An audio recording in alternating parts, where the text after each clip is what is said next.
वेङ्कटनिवासाय श्रीनिवासाय मङ्गलम् लक्ष्मी सविभ्रमालोकसुभ्रूविभ्रमचक्षुषे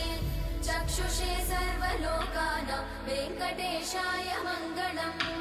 श्रीवेङ्कटाद्रिशृङ्गाग्रमङ्गलाभरणाग्रये मङ्गलानां निवासाय श्रीनिवासाय मङ्गलम् सर्वावयव सौन्दर्य सम्पदा सर्वचेतसां सदा सम्मोहनायास्तु वेङ्कटेशाय मङ्गलम् नित्याय निरवध्याय सत्यानन्दचिदात्मने सर्वान्तरात्मने श्रीमद् वेङ्कटेशाय मङ्गलम् स्वतः सर्वविदे सर्वशक्तये सर्वशेषिणे सुलभाय सुशीलाय वेङ्कट